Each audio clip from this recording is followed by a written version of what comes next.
Hey guys, welcome to this video, and in this video I'm going to be reviewing Elephone C1 Max.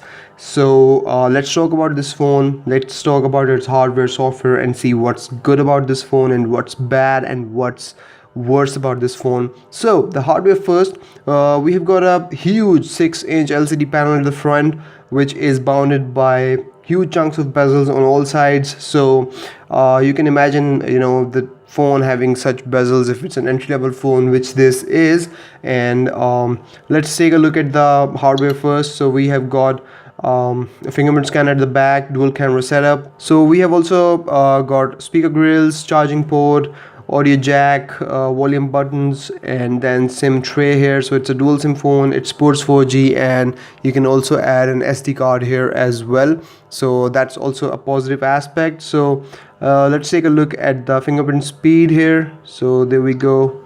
Not bad, not the best in the business, but also not bad considering it's an entry-level phone coming in at $100. Now let's take a look at the internals of this phone. It's running on quad-core MediaTek processor. It has got 2 gigs of RAM, 32 gigs of internal storage, 2800 mAh battery, no fast charging here. Now one positive thing about this phone is that it's running on Android Nougat, so it's running on Android 7.0.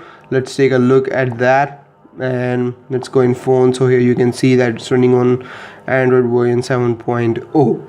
The software is pretty basic. It's vanilla Android. They haven't modified it a lot or changed it a lot. So that's another positive about this phone, that it doesn't try to do much. Instead, they have kept the default Android vanilla flavor on this phone, which is actually good because the performance is really not that bad. And if you combine that with 2 gigs of RAM and 32 gigs of internal storage, it's a pretty good package overall. Taking a look at the software, you can see that it's a pretty basic software. As I have told you, you have got similar notification shortcuts as we get in pure Android, and then we have got settings pretty similar. We have got some stuff here that has been added by the manufacturer. So we've got Dura Speed here to increase the speed for app launch, and then we have got auto manager here. So here you can manage your apps if you want them to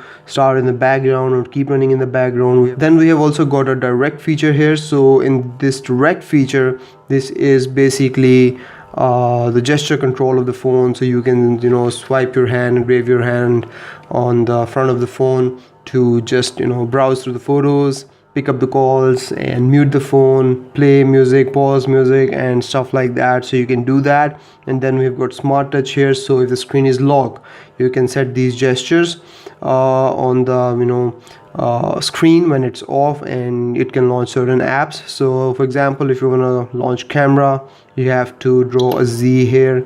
So let's draw a Z, and it will launch camera, but you have to unlock the phone for that. So there you go, we go direct into the camera. We've got some battery saving features here. So let's take a look at those battery saving features as well. There we go.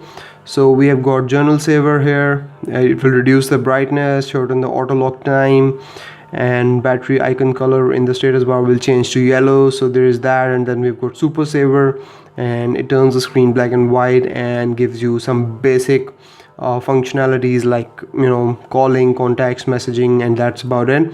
So there it is. That's about the software of this phone. Nothing special, nothing to be really wowed about.